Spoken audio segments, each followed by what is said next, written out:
Good morning. Do, do, do.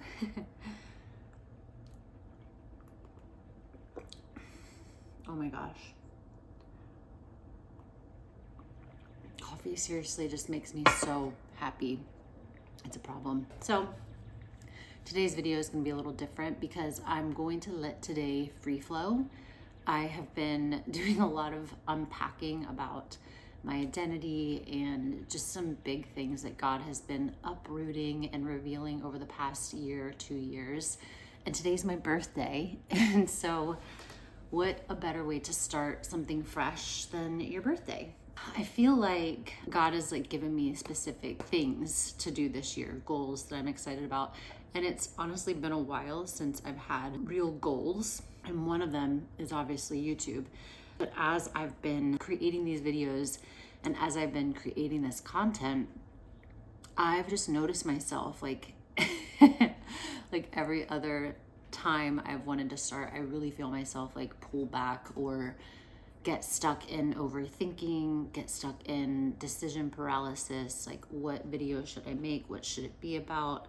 The topic, the theme, and I just get stuck in planning mode and I don't actually do it. And that is a defense mechanism of mine to not create. And I've just been thinking so much about creativity lately because something that I have been recalling about myself is that I was a creative first. When I was little, the first thing that I see myself in pictures is I have a pencil or a crayon in my hands. My mom said that I would color on the walls. And so I have always had this creativity in me. I went to school for design, but somewhere along the line, it's a story. Actually, it might be relevant to share a little bit about it now. I always knew I wanted to be a famous fashion designer. That was my dream, and I was committed to that dream.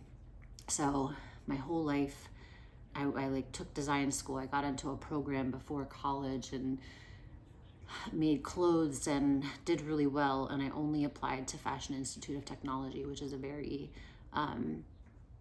good school in New York City for design, which is a very hard program to get into. And it was the only school I applied to, which is crazy. And I got in and I went to New York, and within my first year, I hated it. I felt like it wasn't what I wanted to do. I didn't feel good at school. The pressure was honestly so intense because we had to take such a heavy workload that my little 18-year-old body, mind, and spirit just hadn't built the capacity to withstand that kind of pressure. And so I didn't drop out, but I did go from making it my bachelor's degree and what I was going to do with the rest of my life to doing a double major. And I ended up getting my associates in fashion design. And then I finished off with marketing and communications, which is some of what I do now. But it was a very disorienting time because I went from being so laser focused on knowing exactly what I wanted, where my life was going, to at the tender-hearted age of 18, 19, just being completely lost and not knowing who I was or what I was outside of these dreams. And so I've been doing a lot of reflecting on my identity this year because God's brought me to Nashville.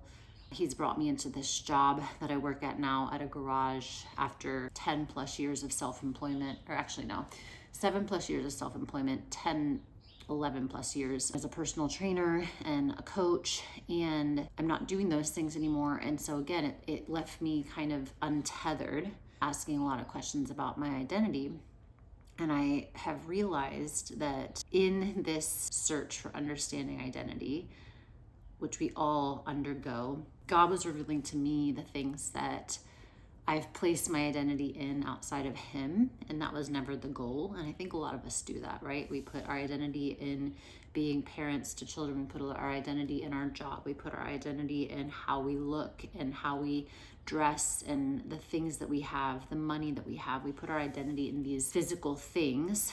But what happens when it's taken away? What happens when all of a sudden our heart has this drastic shift and we're not interested in that anymore? What happens when we get fired or we lose everything? What happens when those things those material things are no longer. And that is a question I've been wrestling with a lot of this year. And now it's come full circle back to, I'm not training anymore. I'm not coaching anymore. I'm working at a garage. I love the people that I work with, and I feel so thankful to be there, and I feel like I'm supposed to be there. But God is like stirring this creative desire and this like desire to draw and to paint and to move my body, like dancing, not through like structured like weightlifting. And he's like reawakening my creativity. And in that, I have found myself being really scared. And it started with wanting to create these YouTube channels. And so I started, and I was, doing the teaching version, the teaching vlogs. And I had been doing that all past year because I was doing Instagram lives where it was very similar. And then God has just kind of put a different desire on my heart to express in a different way, whether it's like through vlogging or trying to create different types of videos that aren't just teaching, or it's not just a Christian channel. And I found myself getting paralyzed again because of that creative expression. And it's almost as if I have to go discover that creative girl in me again.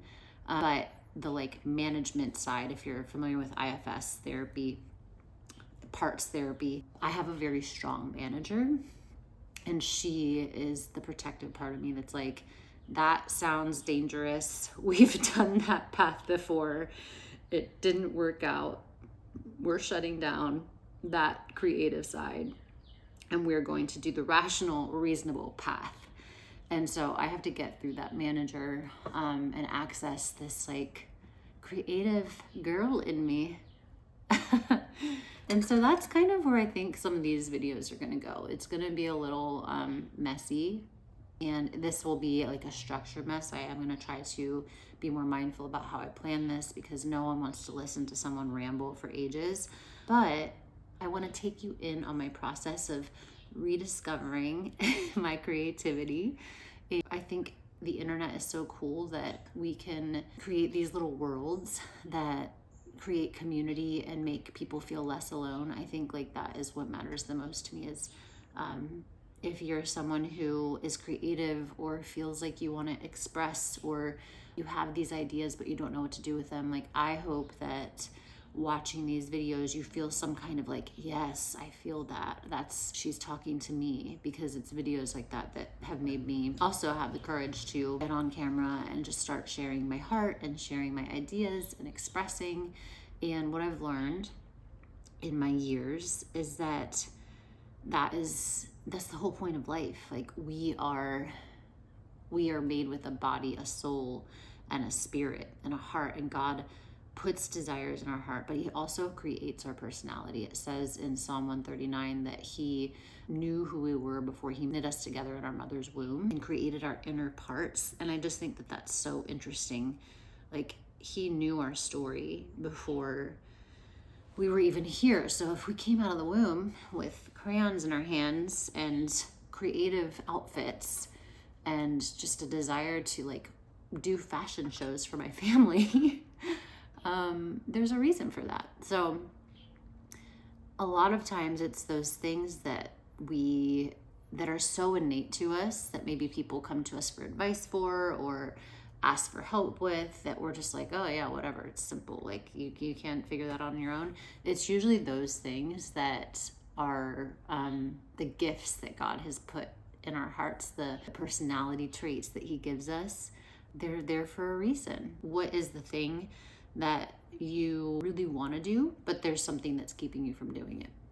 Drop it in the comments what you want to do, and maybe we can do this together, because I think that it's so good to have accountability and so good to have a friend who's doing it along the way.